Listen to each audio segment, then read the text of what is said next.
पहले ना इंदिरा गांधी की जब सरकार थी 1975 में, उस समय आप लोग नहीं होंगे, 75 में थे आप लोग।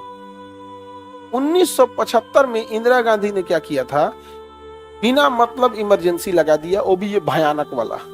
1975 में इंदिरा गांधी ने इमरजेंसी लगा दिया। 1975 में हमारे यहाँ कोई किसी देश ने युद्ध आक्रमण नहीं किया था, ना ही हम जाके किसी पे युद्ध किए थे। हम करेंगे तो क्या हो गया, युद्ध। और कर दिया तो आक्रमण। और ना ही 1975 में किसी भी प्रकार का सशस्त्र विद्रोह हुआ था, सशस्त्र विद्रोह भी नहीं हुआ था, कोई कंडीशन ही नहीं थी। इंदिरा गांधी ने क्या कर दिया, इमरजेंसी लगा दिया, कहा था कि देश में अशांति है। भाई अशांति का कोई मानक नहीं ना होता है, कोई फिक्स तरीका नहीं ना होता है अशांति का। आप किस चीज को अशांति कहिएगा, कोई क्लास में आके देख लेगा, हे खान सर के क्लास में इतना भीड़ है, अशांति घोषित कर दो। अरे भाई वो मानक होना चाहिए। ये भीड़ संख्या मानते हैं जाते, बट वेल डिसिप्लिन्ड है कि नहीं। यहाँ पर अगर यही चीज नहीं, मतलब अगर डिसिप्लिन नहीं रहता तो इतना आराम से बैठ सकते थे लोग। समझ में आ गया कि नहीं गया। डिसिप्लिन रहना जरूरी है। उस समय इधर डिसिप्लिन बढ़ गया है। मेरे भाई को जानती हूँ कितना बदमाश हूँ, भाई के बारे में नहीं कह रही है, नहीं समझ में आ गया। एक लड़की भाई का धमकी दे, मैं भाई कितना बदमाश है। कभी भाई के ऊपर कोनो लड़की धमकी नहीं दे सकती है, समझ में आ गया। हम लड़का है, हमें पता है, अगर मेरी बहन नहीं है लेकिन फिर भी अगर मेरी बहन आके कुछ कहती तो पहले पूछते कि तुम क्या कर रही थी, बताओ, तुम लोग बताओ। लोग भाई पे कोई धमकी देते, यहाँ लड़की से नहीं जानते, तुम लोग सावधान रहना लोग। यहाँ पे कोनो लड़की कह दी कि वो भैया है गांव का, तू भैया नहीं है, वो पहिल का है।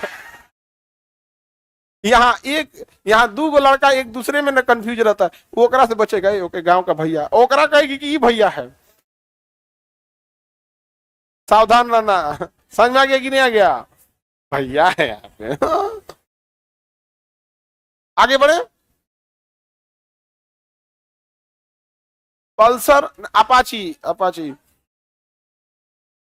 चलो अब हल्ला नहीं करो, हल्ला नहीं करो। अभी लाइव वाले आप लोग को तो कोई दिक्कत नहीं है, लेकिन अभी इधर पे विचार चल रहा है। समझ में आ गया कि नहीं है। अभी एक विचार आया है कि बोर्ड उधर लगा दे। समझ में आ गया कि नहीं आ गया। और उधर लगा देंगे तो ये लोग अपना इधर से पढ़ के निकल जाएंगे, हम लोग उस गेट से निकल जाएंगे। कैसा। अब उसके बाद अभी 3-4 चीजों पे प्लानिंग चल रही है यहाँ पर। हमको ना जब से हम ये जाति वाला सुने ना कि हमारा ऊंचा जाति है तुम्हारा, हमको बड़ा खराब लगा है। ये सब चीजों पे हम कभी देखे हो बाबू आप लोग यहाँ पर, इवन जिसे ज्यादा सताया गया रहता है उसको यहाँ पे ज्यादा सुविधा मिलती है। एक आदमी कह रहा था, एक विद्यार्थी की, सर हम लोग पूरा फीस देते हैं फिर भी बैठने को जगह नहीं रहता है, पूरा कोर्स खत्म कर लेते हैं खड़े खड़े। हैंडीकैप लोग को देखते हैं तो पहली बार फील होता है कितना जीवन अच्छा है इन लोग का। अरे यार उन लोग को तो हम लोग बैठने के दे देते हैं, नहीं दे देते जी। कितना भी भीड़ रहता है, कभी कोई दिक्कत आता है नहीं। लेकिन अगर आप किसी को इस तरह से सताइएगा तो अच्छा नहीं ना लगेगा। नहीं, ये सब चीज हम देखते हैं, मन करता है कभी कभी हम साधु बन जाए, आराम से कमंडल वमंडल लेके चल जाए, बाहर में जाए दुनियादारी। यहाँ पर नहीं समझ में आ गया। सोच रहे हैं वैसे। चलो अब आगे देखते हैं हम लोग।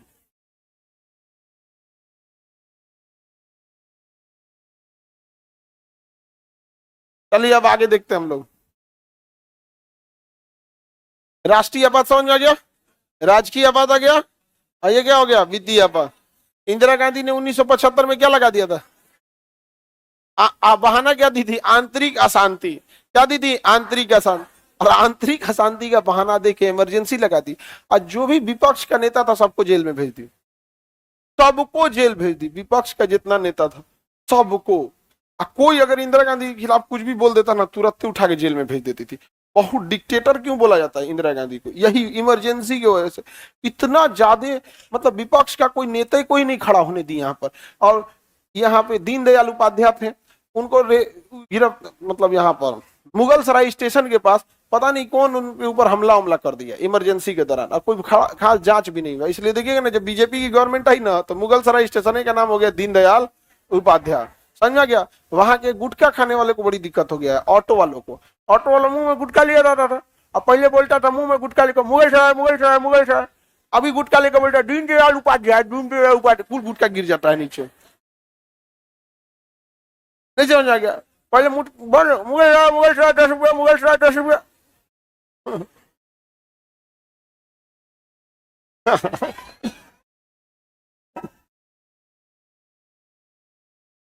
आगे बढ़े। अब मुगल सराय का नाम क्या हो गया? दीनदयाल उपाध्याय, पंडित दीनदयाल उपाध्याय। बहुत दीनदयाल उपाध्याय जो थे वो बहुत समाज सेवी भी थे। गोरखपुर यूनिवर्सिटी जो है ना उसका नाम ही है DDU, दीनदयाल उपाध्याय यूनिवर्सिटी। तो इमरजेंसी में बड़ी मिसयूज किया और जिसको मन उसको उठा ले जाती थी पुलिस, अरेस्ट कर लेती। सुब्रमण्यम स्वामी जितना देख रहे हैं ना सब इमरजेंसी, किसी की हिम्मत नहीं हो रही थी इमरजेंसी के खिलाफ कुछ बोले। समझ में आ गया कि नहीं? एक शायर ने बोला था कि यह सरकार निकम्मी है, तो पुलिस उठा ले गई। शायर ने कहा कि हमें क्यों गिरफ्तार कर, हमने थोड़ी कहा कि इंदिरा गांधी की सरकार निकम्मी है। तो दरोगा कहा चुप, हमें नहीं पता है कि किसकी सरकार निकम्मी है।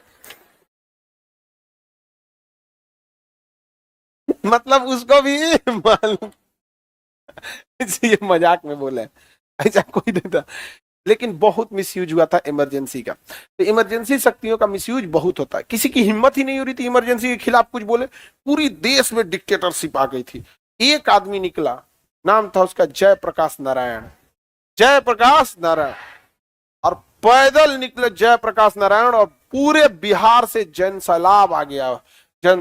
अब पुलिस इमरजेंसी में गिरफ्तार करने की कही कि भैया पूरे बिहार की कैपेसिटी 50,000 कैदी को एक बार रख सकते हैं, तो 50 लाख आदमी लेके चला आया ये आदमी। तो जयप्रकाश नारायण आगे बढ़े। समझ में आ गया कि नहीं? और उनके साथ कौन थे? तो इधर रामविलास पासवान, नीतीश कुमार, लालू प्रसाद यादव, रविशंकर प्रसाद, सुशील मोदी। बिहार में चाहे जो भी नेता तुम देख रहे हो ना, ये सब उसी ग्रुप के थे लोग। समझ में आ गया कि नहीं? गया समझ में आ रहा है कि नहीं आ रहा?